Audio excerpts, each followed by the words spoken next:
So,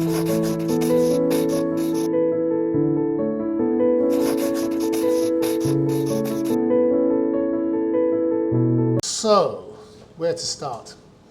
As they give you quite a lot of time here, I notice.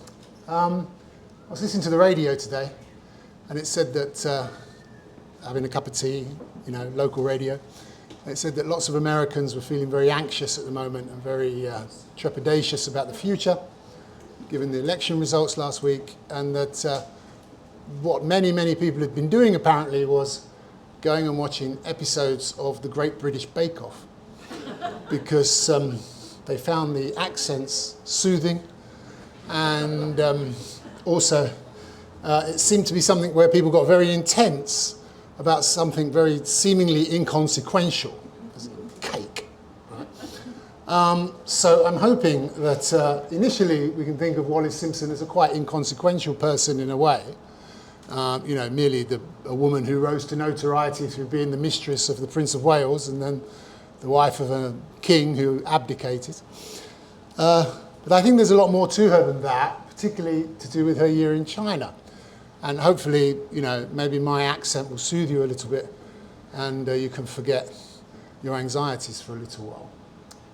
Anyway, this is also a great audience to speak to, and I was very happy that JF Books asked me to come here. Thank you very much. Because, like all of my work, people often buy it, hopefully a wider audience buy it thinking, oh, it's a murder story. And then when they read it, hopefully they enjoy it, but they realise they just got a history lesson. And, they think, oh, it's a gangster story. I want to read about gangsters. And then at the end of it, they realise they got a story, a history lesson about 1930s China. This one is really, to me, and will be to many of you, I suspect, a book about 1924 into 1925 in China, which I think is an absolutely pivotal year in the history of China. It's the year when everything could have exploded, everything could have changed, and everything could have been different. But I think if you tried to put a book on the market now, particularly in America, and said, this is a book about what happened in China in 1925, you might not sell so many of them. So when I was sort of dipping around into Wallis Simpson's past for various other reasons, I just thought, hang on, here's someone who everyone can sort of find interesting and identify with, who during that period of sort of autumn 1924 through to sort of autumn 1925, moves across China, from Hong Kong to Xiamen Island in Guangzhou, to Shanghai, to Tianjin, and then to Beijing. And if we could see that year in China through the lens of her, then perhaps it could be very interesting for people. And that market that reads books about Wallis Simpson and the royal family, which doesn't normally include me, I might add, would get themselves a Chinese history lesson. So that was that. But there was also the other issue, which was for many, many years sitting around in Shanghai, everyone would turn up and they would say, well, what about that story about, Wallis Simpson? What about the stories about her when she was here? And I'd always be like, well, they've been told again and again and again, and every 6 months, our beloved Daily Mail runs another story about what Wallis Simpson got up to in Shanghai. It seems to be like something that everybody knew or had a sense of, right? That there had been this set of rumours and scandal about Wallis Simpson and her time in China that had been circulating around Britain in 1936 at the time of, obviously, the Prince of Wales's elevation to become Edward VIII, the king. And then the debate about whether or not he could marry his former mistress, Wallis Simpson. Twice divorced, American, but apparently that wasn't enough bad marks against her. It also had to be, think how far we've come. We've now got a queen who is obviously a divorcee and everything, right? But at the time, to be twice divorced and an American was considered a problem. But also, they had to, I think, invent this series. So there was what was known at the time as the China dossier. Now, a dossier should be something like a document of some sort, but no copy has ever been found, no copy ever seems to have existed. And that's okay, because if this book comes out and someone says, oh, Granny's got one in the attic, I don't really mind, because it then would just show what a bunch of lies it was. But what seems to have happened is that the sort of holy trinity of everything that goes wrong in Britain, the Conservative Party, British intelligence, and the establishment, the aristocracy, if you like, they were the ones that had this set of rumours passed around among them. It wasn't the ordinary people who knew that. In fact, surveys at the time said that working class people in Britain thought that they should just get married if they loved each other. You know, working class is always sentimental. It always sort of supports love. I mean, you know, the film industry knows that.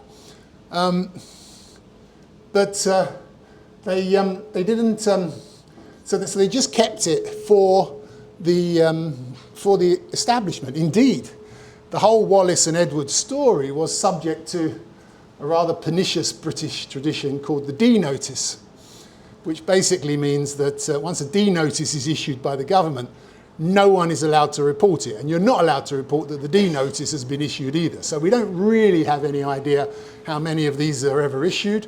We don't know what any of them are involved in until much, much later. And it's all very murky. And that's why, as you know, they're mostly usually around scandals in the royal family. And that news has to sort of filter in from outside media, the French or the Australians or someone like that. So the China dossier and the rumours that were in the China dossier, which we can come back to later, which were that Wallis had learnt a certain, how can I put it, a certain sexual technique in a Shanghai brothel that became known as the Shanghai Grip, which you can Google it if you want. I'm not going on YouTube forever till the day I die, having explained what this is. But it makes a matchstick feel like a cigar was the quote at the time. That she had learnt this in a bordello and thereby captured the king's heart. That she had been a ringer for an opium dealers, that she had been involved in organised gambling, that she had posed for naked pornographic pictures. I mean, all of these things were circulated around. And of course, what this revolves is the other side of the book, which is just how much there were two sides to the way that the West, or Britain and America and so on, saw China in the 1930s, which was, you know, on the one hand, yellow peril. China is a place that any white woman goes must have some sort of loose morals. You know, this is a place where people go wrong. This is a place where bad things happen. This is a place where there's no moral compass. But on the other hand, as we also see with Wallis, there was a great admiration and love for Chinese aesthetic, for Chinese style, which is something that Wallis picked up in China that she never lost later in her life. Always wore the Qipao, Cheongsam inspired dresses, Chinese knotwork, and you know, obviously the chignon hair, which Cecil Beaton, who took pictures of her many, many times, described it as so black and so slick that if a fly landed on it, it would slip off. And her later, once she was the Duchess in exile in Paris, her hairdresser of 30 years, Alexandre de Paris, was asked, you know, how did she do her hair? And he said, well, I just did it as she told me. It was a way she'd learned in China. And obviously the chignon hairstyle, which was fashionable in the West at the time, was inspired by Manchu, partly by Manchu women hairstyles. So all of that, plus of course, you know, she always wore Asian-inspired scents. And of course the pug dogs were always with the Duke and Duchess as well in Paris. So we can come back to that, but she was vilified. Basically the British intelligence put around this document that sort of told all these stories about her. And they weren't true and they don't make any sense, and I debunked them in the books. But here's the genius, I suppose, of British intelligence, if you like. All of the stories were true of other people. They all did happen, just not to Wallis Simpson. So that would have been okay, except it's a bit of a boring book if you just say, well, there was a load of great stories about a woman, but they all turn out to not be true. Again, not a traditional bestseller. So when I dived into what she was actually up to in China, it actually reflects that situation of 1924, 1925 in China, the chaos of that time. and the people that were trying to sort it out. So there's a much more interesting story of what she got up to, which I'll run through as well. So first of all, lots of people know that Wallis Simpson was in China, but they don't know why she was there. I also want you to think, I know everyone's got a preconception about Wallis Simpson. I had a preconception about Wallis Simpson. You certainly can't grow up in the United Kingdom without having ideas about Wallis Simpson, usually pretty bad. She's sort of seen as the woman who caused the king to abdicate, that led to George VI, who arguably, so the old Queen Mother would have said, died young because of his bad health and having to have the job during World War II and so on. And of course, the whole history of England has moved along on a trajectory since, that obviously Queen Elizabeth II being the oldest child of George VI, so our late Queen, you know, obviously a face that everybody would recognise everywhere, comes to the throne because of that abdication, ultimately. King Charles is because of that abdication.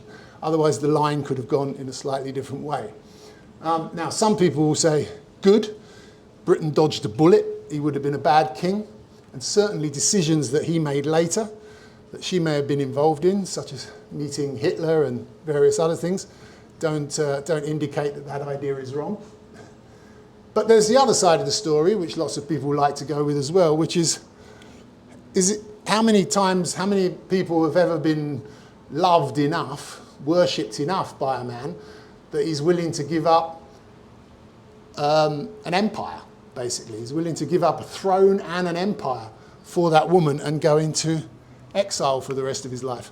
Well, that's what happened. Of course, maybe Edward was never really happy with being king. Anyway, when Wallis had to flee Britain because the abdication crisis was building, she went to the south of France to stay with friends. And she wrote to the king, look, just give this up, right? Just forget it. This, we don't have to do this. This is like, you know, clearly the throne of the United Kingdom and the empire is a much bigger job than any one person, me, right? Just forget about it. I'll get over it. I'll just go away and disappear. Maybe I'll just go to, and she put ... China, right? So that indicated to me that China was still on her mind all these years afterwards.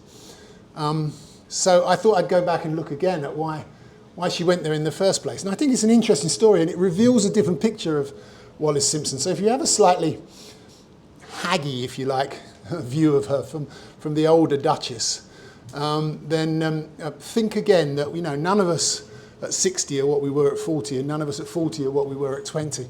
So what we're talking about here is the 28-year-old Wallis Simpson in a very different place in her life. Baltimore girl of lots of manners and refinement, but no money, who, to get away from a rather claustrophobic environment with her family in Baltimore, marries a very dashing and good-looking man. Let's see if we've got his picture here. Oh, sorry. There. Marries a very dashing US Navy pilot, one of America's first Top Guns, Win Spencer. And they are based down in Coronado, down near the Mexican border. But Win, although he is quite a dashing, good-looking guy and a good pilot, has a problem, which is he's a drinker.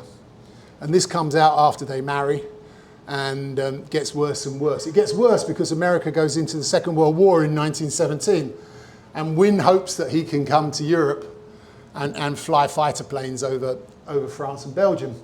But aware of his drinking, the US Navy says, no, you're staying here and you'll train a new generation of pilots. That, of course, is a bad blow to his career and his ego, but it's even worse that his brother, who is also a Top Gun, is sent to Europe and is shot down and killed over France in 1917. So he has that he thinks weighs on him. Anyway, he drinks and drinks. He becomes more and more belligerent. The relationship starts to break down. And Wallis would like to divorce him, but of course her family in Baltimore, again, all manners and decorum, say, no, we don't do divorce in the Warfield family, she was born Bessie Wallis Warfield. She dropped the Bessie very early. She said it sounded like a cow's name. Which it sort of does, and no offence to anyone called Bessie, but it kind of is a bit. So she was always Wallis from that time on. But Warfields don't divorce. It must be your problem, you sort it out, change your behaviour. So she didn't fortunately have to do that because the US Navy transferred Wynne to Hong Kong. Now, very little known part of the US Navy is the Southern Patrol. Most people have heard of the Yangtze Patrol, the Yangpat. If you've seen the Sand Pebbles with Steve McQueen, it's a good film from a good book, that used to go up and down from the sort of glorious, sexy city of Shanghai up the Yangtze and down again. That was very well known. But there were the Southern Patrol went from Hong Kong along to the Pearl River and Guangzhou. And it was not one of the great postings in the Navy because, well, first of all, you were never going to be important because Hong Kong is British territory, Hong Kong is Royal Navy area, and you know, the US Navy is never going to be dominant there. So what they had was 2 boats. And this was even more of an embarrassment, really, because they were 2 complete rust buckets. They were boats that, although they'd been built, they were excellently built boats, Clydeside vessels, but they'd been seized by the Americans in the Spanish-American War in 1898. And they'd been there in Hong Kong, basically getting rustier and rustier ever since. Wynne was given one of those. They were hot, humid. He didn't even like being a sailor, and he wasn't really a sailor, he was a pilot. But it was just, that was the way the things were organised. And he's stuck there. There isn't that much to do. Occasionally you have to go and get some missionaries who are besieged on somewhere in Guangzhou and bring them back to Hong Kong, something like that. Not much. The rest of it is really following around the Royal Navy, sort of just showing that, you know, there's a bit of a international presence to the Chinese. But he wrote to Wallis and begged her. Wallis was living here at the time in DC. And he wrote to her and begged her to come out and be with him because he was off the drink. This was the key thing. I'm off the drink. I'm a new man. Come out to Hong Kong and we can start over again in a new environment. And she thought, well, you know, what else am I going to do, really? So she got on a US Army transport for 6 weeks out to Hong Kong, and she met him. And he took her to Repulse Bay Hotel, which at the time was one of the most romantic hotels you could go to in Asia. And they had a second honeymoon. And it looked like he was off the drink, and it looked like it could all be together again. Then they were sent to, of course, you can never stay at the Repulse Bay Hotel in a romantic second honeymoon forever. They then went to US Navy apartments in Kowloon, which were somewhat utilitarian, and Kowloon at that time somewhat basic. And Wynne then went off to sea, and she was left on her own. And Hong Kong was a tough posting for an American woman. Remember that Wallis has never given Hong Kong or China or Asia a second thought in her life. She's never expressed an interest in it. It's not like a passion of hers or anything.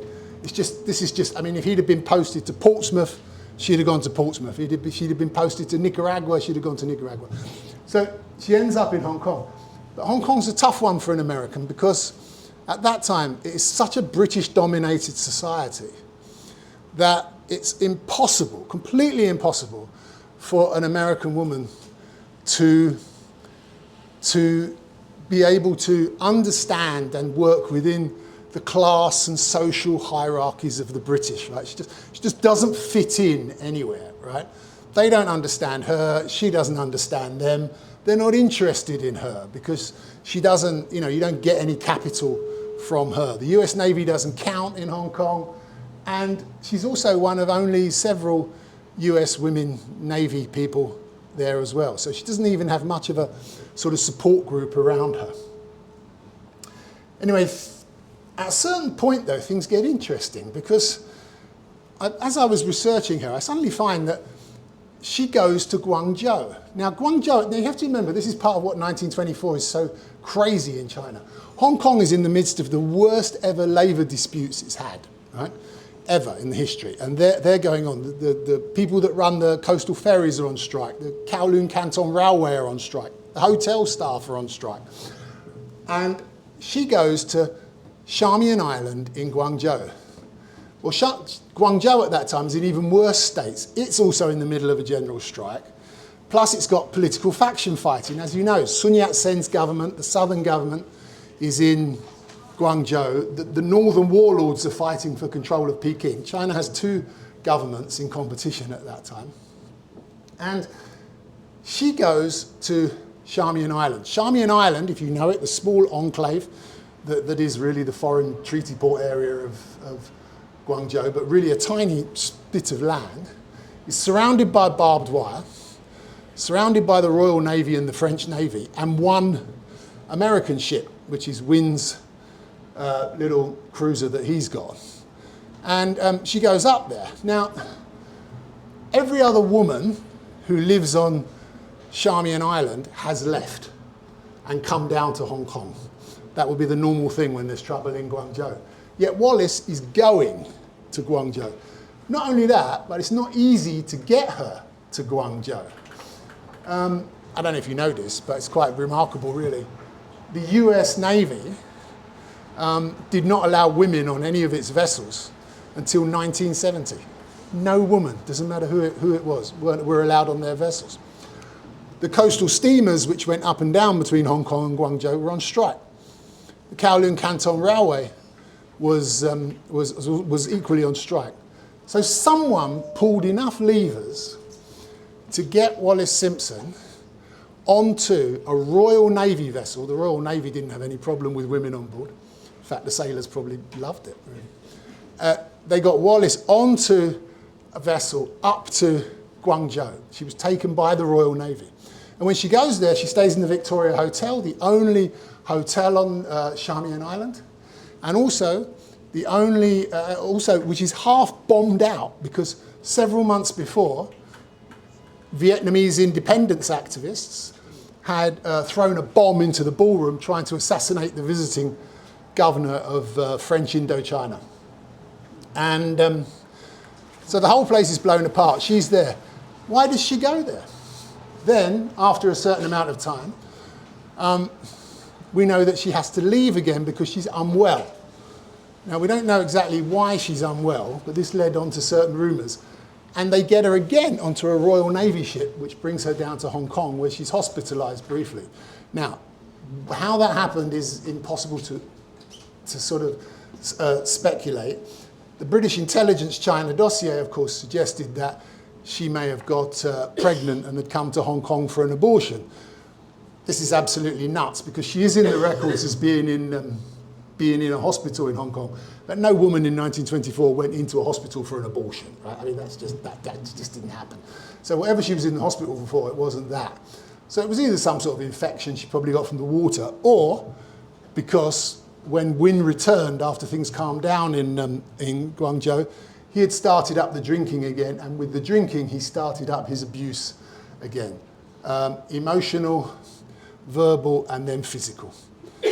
So he would lock her in the bathroom at night, go out carousing around Kowloon, but also he then became very physical and beat her up. And this may have started again in Guangzhou, and that she may have had some internal injuries from that beating that needed treatment in Hong Kong.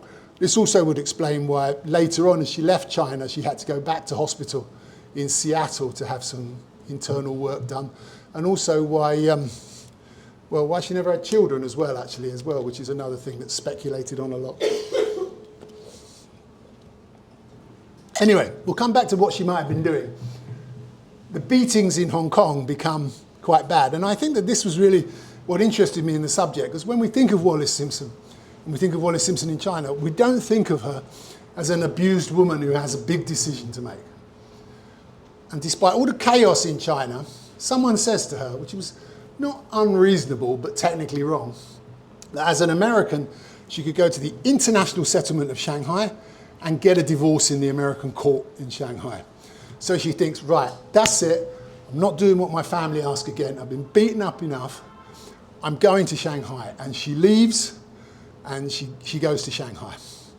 And this, of course, then starts a whole new life for her, really. This is the moment that changes the course of her entire life.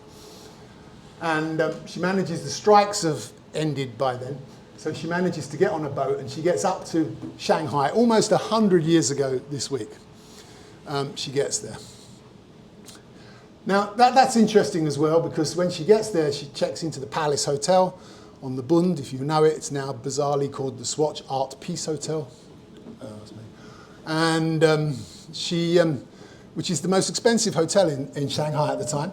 The cafe next door, which most people know hasn't been finished yet. And she stays there for a while, which is sort of interesting because Wynne agrees to give her a little bit of money. She has another little bit of money from a sort of a stipend from her aunt in Baltimore. She really does not have cash. She isn't independently wealthy or anything. Yet she stays in a really good hotel. She goes out on the town and she moves around. We know that she does some shopping. She feels liberated a little bit. Shanghai after Hong Kong is a revelation for her because although it is quite British dominated in many ways, it's dominated in a very different way. It's a much more egalitarian social set among the Shanghai landers, the foreigners. And so she is able to kind of, move around within that society, be invited to parties, to dinners, to dances, to events and things in a way that just was never going to happen in snobby, stuffy, colonial Hong Kong. So that was kind of an opening for her. She likes it.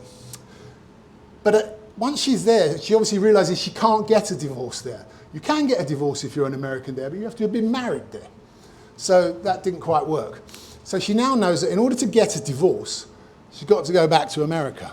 Now, in 1924, ocean liners went from Shanghai to America on a twice-weekly basis.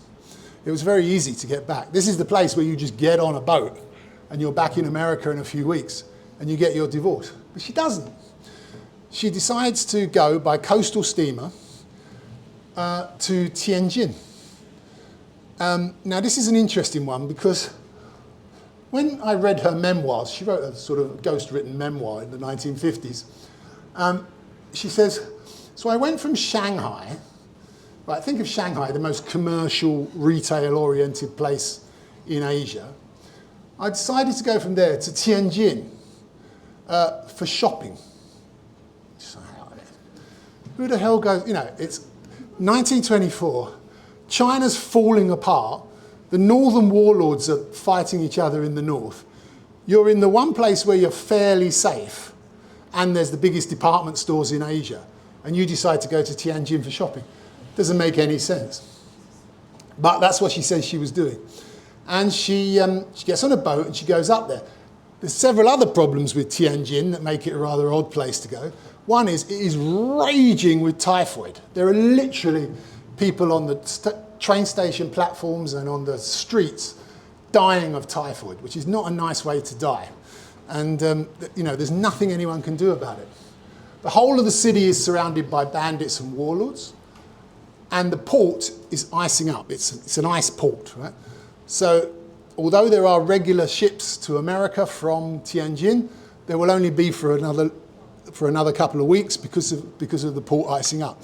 Yet she decides to go there. And then something else interesting happens. When I was reading all of the many biographies of Wallis Simpson, they all repeat the same information about China, some of it erroneous, but they all repeat certain things. And one thing that they always say is when Wallis gets to Tianjin, she's met by a man called Clarence Gauss. And no one ever mentions who he is. No one ever says anything about it. No one's obviously even bothered to Google him. But of course, when I read that, I thought, what the hell is Clarence Gauss doing meeting Wallis Simpson, US Navy wife, trying to get a divorce from her husband?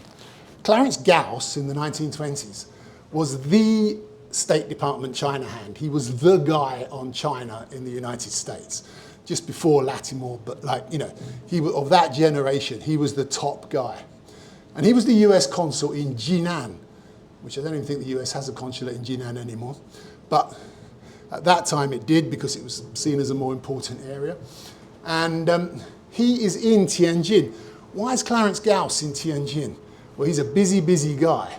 Because while the British and the French, as you would expect, are trying to use China's problems to pick off more bits of territory and more treaty ports. The Americans are actually doing a good thing here. The Americans are trying to broker a peace deal between the northern warlords and Sun Yat-sen to try and bring some sort of peace and cohesion to China at this time. And they want to do it in Tianjin. But this is all falling apart very quickly because, well, Tianjin's in the grip of a typhoid epidemic. But also, Sun Yat-sen, who's making his way to Tianjin, is by now in the late stages of liver cancer and really, not able to do very much. And the northern warlords don't really want to talk to anyone anyway because that's what our warlords are.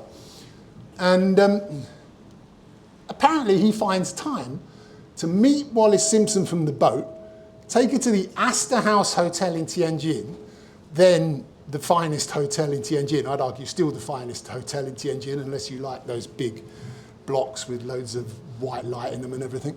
Still a lovely hotel. And he takes her there, and he gets her a room in the best hotel.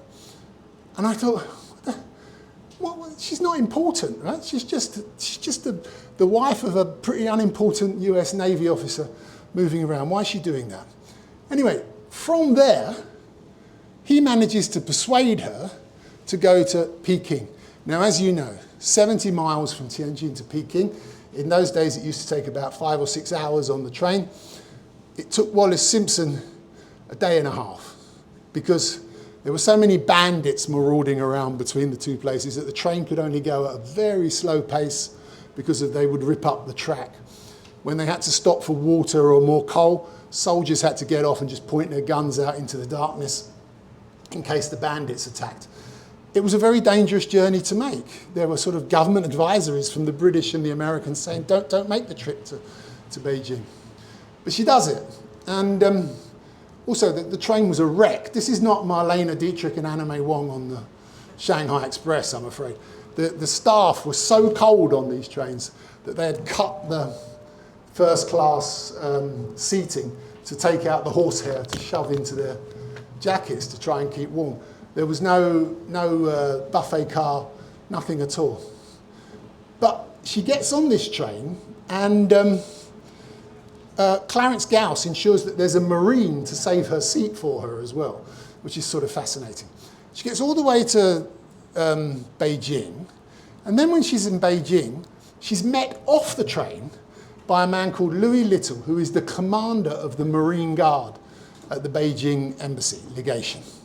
Now, always when it was the embassy and legation in Beijing, it was the 4th Marines that did the embassy guard duty. And he's the head of that. They have an enormous presence in Beijing at the time. And it was really an impressive person to be met by, a guy with a lot of pull, a lot of sway in Beijing. A Marine commander who'd spent a lot of time in China, spoke Chinese, really knew his way around, was extremely well respected. He meets Wallis Simpson off the train. He doesn't know her. Clarence Gauss has asked him to do this. And he takes her to the Grand Hotel de Peking, which, as you know, is now the Noor Hotel. It's part of the Beijing Fandian complex. It's the pretty bit of the Beijing Fandian complex, most of it being horrendously ugly. But there's still a nice bit with the original staircase and everything there that you can see if you go. If you ever do stay in that hotel, always stay in that bit. Don't stay in the other bits. Stay in the Noor Hotel bit. And she gets a suite. She gets a suite. Who the hell is she to get a suite? There are other people. Gertrude Bass Warner is a multi-billionaire, really, from Chicago money, Chinese art collector. And she comes in because the warlords are fighting outside, because typhoid is raging, because of all the mess of China. Everyone's flooding into Beijing. The missionaries are all coming into Beijing. Everyone at the outlying stations is coming into Beijing. Gertrude Bass Warner is a millionaire, and she has to share a room with a woman she doesn't know at the Hotel de Wagon Lit, which is a much lesser hotel over there. Yet Wallis Simpson walks into a suite at the hotel, which is sort of fascinating. And you think, what's going on here? Well, I'll give you my theory on it, and I think we can prove this. In those days, the whole communication structure had broken down across China. America's consulates and embassies couldn't talk to each other. US naval intelligence couldn't talk to its different divisions. But what they did, which we do know, is that when they needed to move documents around, and as you know, America was very late setting up a formal intelligence agency, and really didn't have anything like the sort of British or French had at that time. And when they wanted to move things around, they would often use US Navy wives, because and being a US naval officer's wife meant that you sort of had automatic clearance, security clearance. So she was used, I think, she took documents from one place to another, and they kept, then she was asked to take this to there, and that was why she was introduced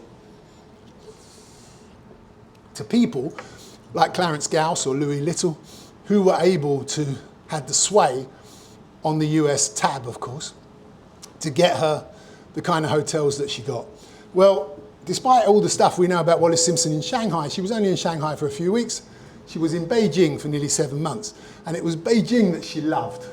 So see a few, these photos are not in the book actually for various reasons, copyright reasons. Here she is at the Gate of Heavenly Peace at the Forbidden City. Here she is on Hohai Lake, with these guys that would pull you around on these sleds on the lake, very popular activity for foreigners at that time. And she really got to love it, because she really started investing in the aesthetic of China. She started doing things. She, very fascinatingly, this woman, you'll see obviously Wallis here, you'll see that here now she's adopted the chignon haircut almost immediately after arriving in Peking. She's taken up that, and she's got a sort of Japanese type kimono here. This woman here is a woman called Kitty Rogers. Now, Wallis didn't know that Kitty Rogers was in Peking. She didn't even know that her surname was now Rogers. But when she had first been a US Navy wife at Coronado, she had known Kitty, I forget what her name was then, and her husband had gone off to World War I, and she had gone off after her husband as a nurse, as many wives did. Her husband was killed in the trenches in World War I, and she stayed on as a nurse. And one day she met a man called Herman, who was an American intelligence officer, and married him. Not quite knowing at the time that he was one of the richest men in America at that time, from New York Railroad money, real sort of old Gilded Age money. They were part of what was an interesting little group in Peking in the 1920s, which was a sort of an offshoot of the sort of Lost Generation.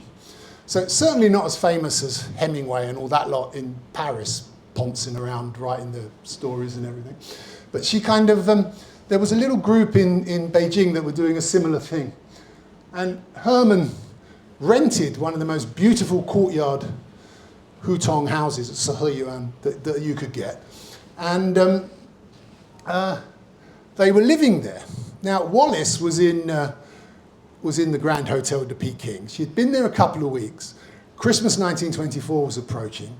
American taxpayers' largesse was not going to go on forever. She was going to have to make a decision. What do I do?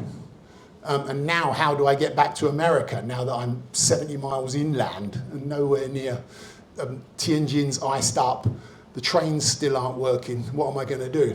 And absolutely serendipitously, she bumps into Kitty on the roof of the Grand Hotel de Peking, where there are always dances. And their house is so big, if you know the Shijia Hutong Museum in Beijing, it's a couple of doors down from that. I've never been able to get in there. There's some flipping big Lingdai owns it now, and I can't quite get past the gates. But it's still in very good condition. But the Beijing Shijia Hutong Museum actually is exactly the same sort of design, and you can walk around that and get a sense of it. They had horses, they had a tennis court. I mean, quite phenomenal. And she said, well, come and stay. This later on would be part of the China dossier that, Wallis was invited to stay by Kitty, then had an affair with Herman and broke up their marriage and blah, blah, blah. All nonsense, which I'll explain in a minute. But so she moves in there with them. This is obviously later in the spring and summer when they would live there. She enjoyed her life with them amazingly. Here they are. This is Herman, by the way. Herman was so rich that he also rented a temple in the Western Hills, the Fragrant Hills, which was very popular with foreigners to do, that you could go and spend weekends at these old temples. And it must have been absolutely delightful. It's not something that expats in recent years took back up, unfortunately. I always thought that would be a lovely thing to do. But I don't know if they're for rent anymore. But there they are. There she is in a swimming costume with Herman. She said that the fragrant hills, the Western Hills, were really the most beautiful places in China, and she loved the weekends there. This is the steps of the race club, I think, in Paomachang, just outside the Tartar Wall, which was the sort of rather dusty but very popular horse racing track. And you can see the different fashions, in a sense, of like, you know, Wallis is sort of, where are we? You know, here she's much more kind of basically 1920s flapper kind of style. But she's there very much, and she's evolving. One of the other things that's always said is that she had an affair and probably an abortion with an Italian, and that it was Count Ciano, who was Mussolini's son-in-law and a massive fascist. And that, of course, is not true. I'm sorry to shatter your illusions if you've heard that story.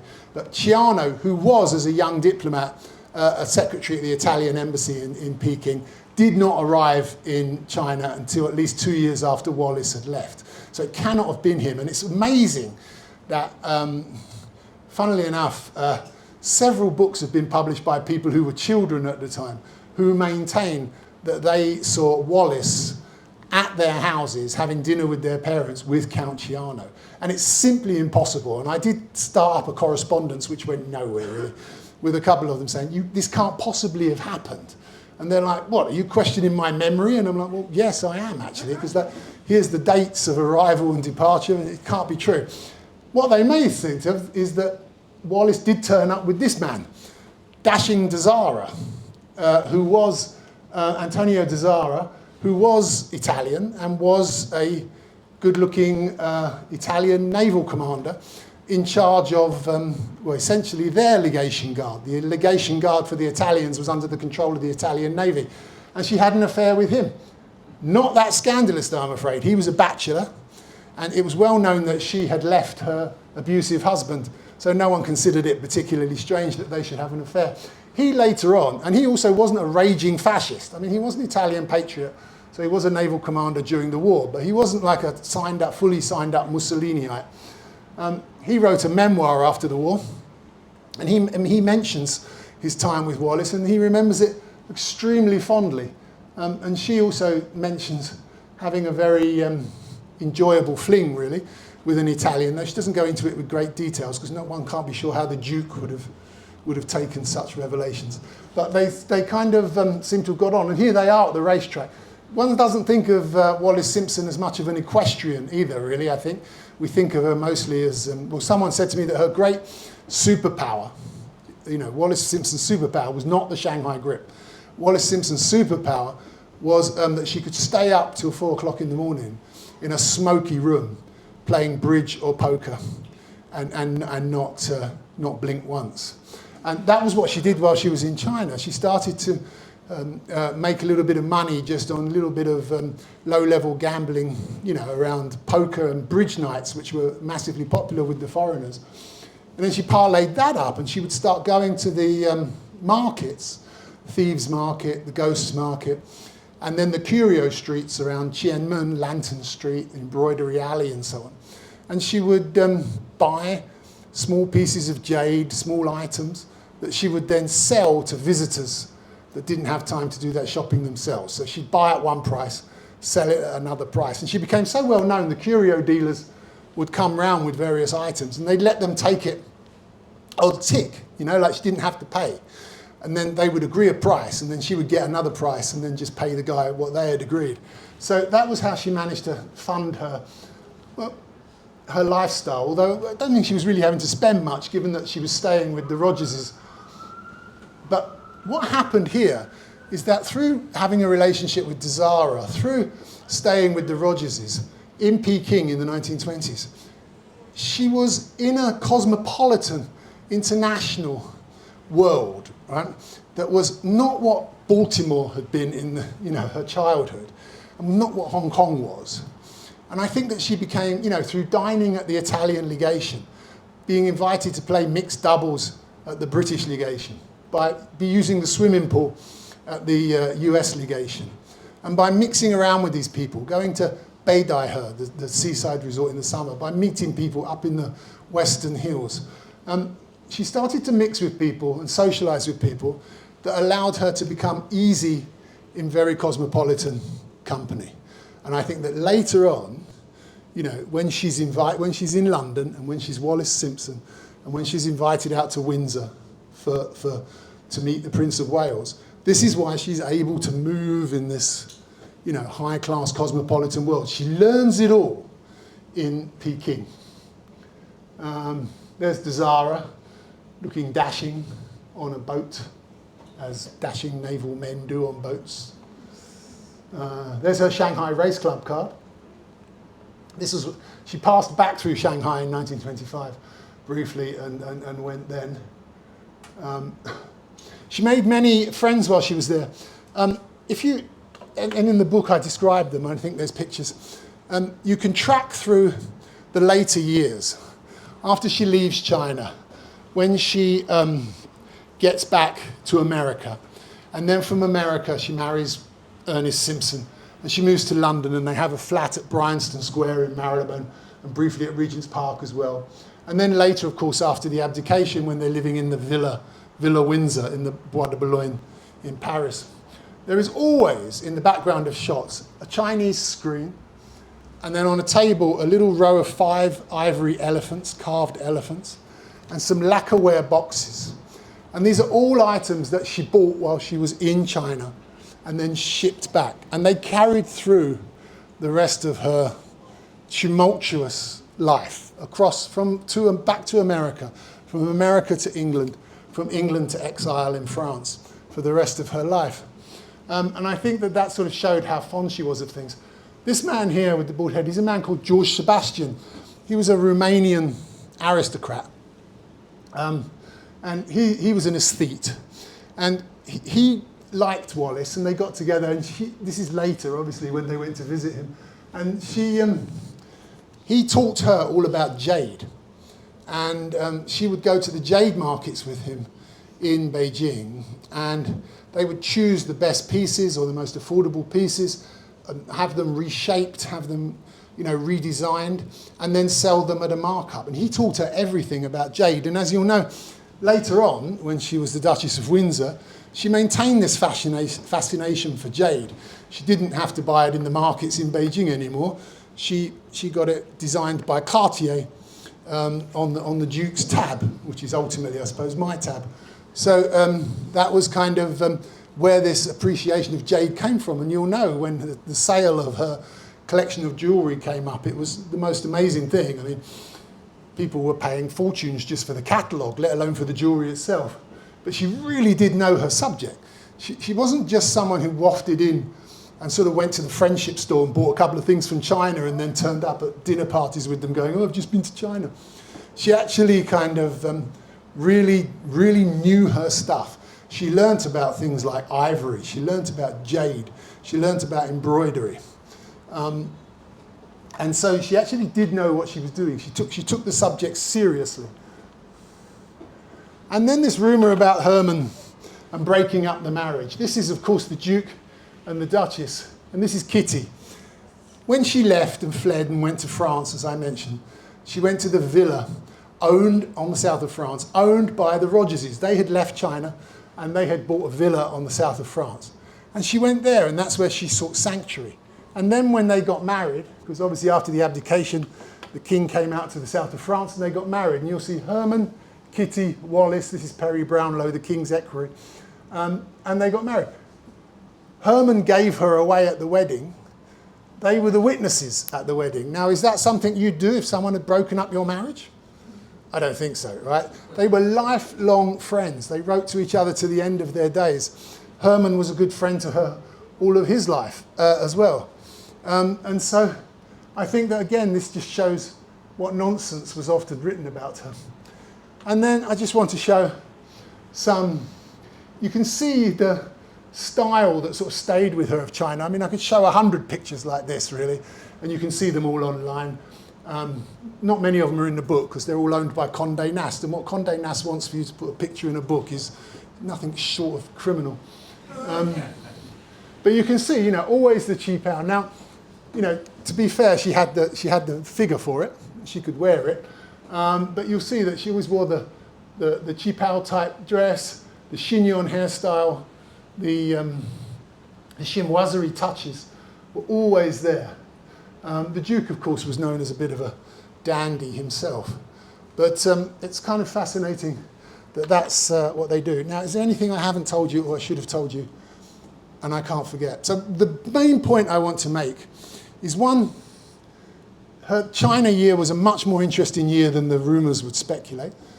I don't think that many of us think of Wallis Simpson as an abused woman running out on her husband, which was a very brave thing to do, to run into China at that time. I think it's also true that while she lived in a bubble of privilege to a certain extent, she wasn't unaware of what was going on. When she was in Shanghai, for instance, where she was mostly going to parties and lunches and things, she also talks about the trains coming into North Station in Shanghai with the dead and wounded soldiers of the Zhejiang Anhui clashes between the warlords out there, which were very vicious at the time. And she mentions the terrible agonies of the soldiers, and also the trains then going back out to Zhejiang full of crates of ammunition and weapons that say made in Germany, made in Britain, made in America, and how the international arms dealers were making so much money from the warlords. She's not unaware of the suffering of typhoid sufferers in Tianjin when she's there. And, she knows, she kind of sees what's going on. Things got so bad, by the way, that eventually, well, let's put it this way. By the summer of 1925, a major event takes place, the May 30th massacre in Shanghai. And that's when, a British officer gives the command to shoot into a crowd of Chinese protesters, and they kill some of them. And that leads to anti-foreign riots that spread across Beijing and everywhere. And though they were mostly targeted at the British, the Americans got caught up in that, and Wallis was caught up in that as well. And she felt that maybe things were getting a little bit out of control. Sun Yat-sen had died. There was a massive power vacuum in the Kuomintang. The warlord battles never seemed to be ending. Things were still very tense. And perhaps most importantly, she just turned 29. And she felt that, with 30 looming on the horizon, she was going to have to get this divorce thing sorted out. So she decides to go back to America and end this year, her Lotus Year, which, if you know, obviously, is from which is her term for the year she spent in China, and is from Homer's shipwrecked sailors, that end up being soporific on the island and never wanting to leave their isolation. It's so nice. So although she was in this protective bubble, she also was aware of the wider problems of China around her. I think she did her bit for her country, which has not really been acknowledged. I think that she was a brave woman in the face of abuse, which has not really been acknowledged. And I think she's a great way of looking into and seeing this incredible year in China. And I think, 1924, 1925 is perhaps not talked about enough as a very pivotal year. I get very few, everything I do is translated into Chinese, and I'm very grateful that I always have a lovely readership in China who are very good and very active on WeChat and everywhere else. I mean, I could spend all day just going backwards and forwards chatting to readers. And they always come at me. But now and again, I'll get the occasional little pink, the nationalist type guys who come at me and they'll say, and the one on this one is, well, yes, you say that China could have blown up into all these different warlord fiefdoms and so on. But, the long-term trajectory of Chinese history is a unitary state, right? And I'm like, yeah, I don't necessarily disagree with that. I just think that, when there's someone dying of typhoid next to you, a warlord's just rolled across your crops and destroyed your farm, bandits are sort of, raping your wife, saying to yourself, you know what? The long-term trajectory of Chinese history is that I don't think that really answers the question as to what's going on in people's minds. Right? So yeah, we'll see what China makes of it when the book comes out next year in China. But it's passed all of the various approvals that you have to pass. But I'll leave it there then. I think if anyone has any questions, then fantastic.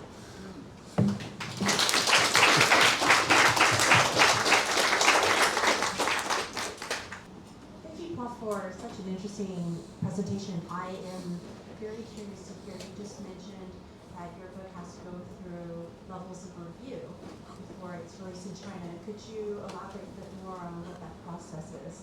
Oh, I could talk about that for hours because we spend hours doing it. I always send them, as soon as I've got anything close to final draft, I send it to my Chinese publishers because they're absolutely lovely and they always want to know what I've got next. I know that they need to get it early because it takes so much longer. Like, obviously when it goes out for foreign translation rights everywhere else, the French will just be like yes or no in 10 minutes, everyone else is saying, but China obviously is different. I was rather worried, I think just sort of during COVID actually, my publisher phoned me up from Beijing and said, we've had some bad news. Because they were going to publish a collection of pieces I'd done on Shanghai. And they said, we've had some bad news. We've been told that we can't translate any works by foreign writers about China. So they could buy works by foreign writers, but not if that work was about China. So I was like, oh, that's not good for us, is it? And he was like, no, not much I can do about it. And I was like, obviously I understand. And then a while later, like just before I was about to submit this one and thinking, well, what am I going to do? I really would like them to have it. He phoned me up and he went, fantastic news. Someone's decided that's a rubbish law and we're just going to get rid of it, right? So have you got anything? So I was like, yeah, okay, there's this book. So to get to your question, the question is that once they get it, obviously normally people would give you, they would say, yes, I want to translate it and publish it into a language. Here's some money, right? Via your agent. And that's okay. Of course, in China, they're not going to give you any money if it hasn't been cleared, right? And that's completely understandable. I mean, who's going to give you money and then be told by the government you can't publish this? And then phone me up and say, oh, we got told by the government we can't publish this. Can we have the money back? And I'd be like, well, yeah, that's going to be a bit of a problem. So yeah, it goes through a internal publisher reader who checks things out, and then it goes to the external government censor who says if there should be any changes or whether or not it can be published. That's either a flat no, a yes, but these have to be changed, or yes, no problem. And I got a yes, no problem with this one, which I thought was interesting because, it does mention warlords, but you never know where things are. I can't keep up with China and history. It's just bemusing. Like when I first started doing this sort of thing, Chiang Kai-shek was a traitor, right? Hanjin. And then later on, he became a misguided patriot, which I think is probably a better description. And then I think now again, he's a traitor. So I can't really keep up with it. And warlords are the same, right? Which are good warlords, which are patriotic warlords, which are warlords we like, which are ones we don't like. It's very confusing, and I sort of don't really think about that. I just happen to write about which warlord it was. Right? Anyway, I don't seem to have trod on any toes. So yes, it's being translated and it goes through. The only interesting thing that made it a bit different this time was they kept saying to me in English, they kept saying, we've passed it to the sensitivity reader. And I was like, what? Sensitivity reader? Which of course is a thing, I'm sure you have it here in America, I'm sure that you invented it here in America. Which is like to check that no one's offended, right? There's nothing homophobic or anti-trans or anything like that in it. And I thought well, I don't think China's come on that much. So what they've done is they've adopted the term sensitivity reader. And now no one will put the word censor in an email. But I phoned up my publisher and we were chatting, and I said, you know, they keep talking about this sensitivity reader. That's the guy that chain smokes and sits in the office and used to be called the censor, right? And they went, yeah, same guy. We just use this term now. Where did you do most of your research? Well, actually, I didn't have to travel around much for this one. Most of it was available online. I wanted to get, obviously, not much was ever published about Wallis while she was in China because she wasn't anybody. But most of the Chinese newspapers and the English language China Coast papers did have references to her because if you were a naval commander, it would say, Mrs. Spencer has arrived from that. So that was basically all I got from those papers. So it was very useful to track her movements quite specifically. The Chinese papers are difficult, as they always are for my sort of stories, because there's no uniform translation of Wallis Spencer as there wasn't for anything else I've ever done. So it's very hard to search those terms. She had to apply for a passport extension while she was there, so that was quite helpful, that the Americans keep very good passport data that's accessible. And that, you know, established her address and so on. Lots of memoirs that sort of mention her, but you have to be very careful about them. For instance, Madame Wellington Koo, of course, being the fantastic Chinese diplomat that, you know, refused to sign the Treaty of Versailles and was later Chinese ambassador in London, Paris, Washington. Yeah. His wife, during the war, wrote quite a lot of bitchy memoirs, really. She was very bitchy about people. If you look up Madame Wellington Koo's books, and you can get them, they're quite good if you like a good bitchy memoir about everyone. She just bitches about everyone. And she says, oh yes, and now Wallis Simpson did go with Alberto de Zara to a party at Wellington Koo's house. He had then returned to be foreign minister for the Northern government. But whether or not there was ever really anything more than a very brief hello between the two women is very unclear. Yet she writes in the book, of course now the roles are reversed, right? I mean, Wellington Koo is living in exile in London, having to flee Paris from the Nazis, while the Duchess is now the Duchess, right? And so she's good copy for everyone. So she says, well, I didn't think much of her. She never learnt any Chinese, which is sort of true. She didn't learn any Chinese. All she knew how to say in Chinese was, boy, bring more champagne. So, I don't know. I mean, I suspect that is not true. It's just one of the many bitchy comments in that memoir. So you have to be careful with Wallis stuff, because people's later opinions of her are very inflected by how they felt. You know, and also it was quite easy in those days to be anti-Wallis in order to keep in with the firm, right, the royal family. Right? It's the same with Meghan now. You know, if you want to be in with the firm, you've got to be anti-Meghan, right? Don't expect you're going to get any OBEs, CBEs, gongs, invites to garden parties or anything else if you're stupid enough to write in a book or a newspaper column that you think, you know, Meghan's okay. You've got to take the position of the family. So a lot of that's untrustworthy. And then the other stuff is really just people that pop up in the memoirs, which is really what interested me. But there's no background on them, there's no footnotes. They just say, she was met by Louis Little at Beijing Station. She was met by Clarence Gauss at that. And of course, everyone who writes about Wallis Simpson is a royal biographer or a royal writer. And I'm not, obviously, I'm a sinologist, if anything. So those names immediately jump out at me. But they don't jump out at the other biographers, and they don't really care. And most of them, of course, are racing to get onto the relationship and then the abdication anyway. So they don't want to, you know, bog their reader down in Chinese politics of the 1920s and so on. So yeah, there wasn't much else beyond that. And obviously, she did write a little bit herself, which, as you said, she does write well of Beijing. And I think foreigners in Beijing. Foreigners in Beijing is a funny one. Many foreigners that go to Beijing love it. Many foreigners that went to Beijing hated it. And they write about the endless dust storms and, you know, coughing, and everything looks the same. And not everyone appreciates the hutongs, for instance. Right? I mean, if you're a lot of people, like me, for instance, when I was a student, I was sort of blown away by the hutongs. That was the most amazing thing that ever gone. I mean, I shed a tear regularly for their loss. But I kind of, that's not everyone's opinion, you know.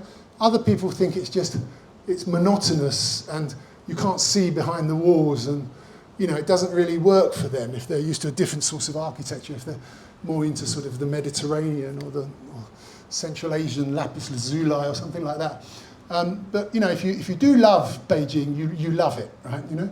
And Wallis said, you know, it was a city like no other for her, including Paris, which I think would have to say is a compliment. So, yeah, she was one of the people that was like a Beijingophile. And she went for the city from the first moment she got there. You know, Shanghai, fantastic. But the thing about Shanghai is she just escaped an abusive divorce. She's in a city that to an American feels and looks pretty familiar, right? It's not a great, there's nothing to give you a great shock in Shanghai. But Beijing is when you enter, you're really in China, and then you either respond to it well or you respond to it negatively. And she responded to it well, and I think that speaks well of her, as far as I'm concerned. Buy the book first before the signing. Thank you. Thanks for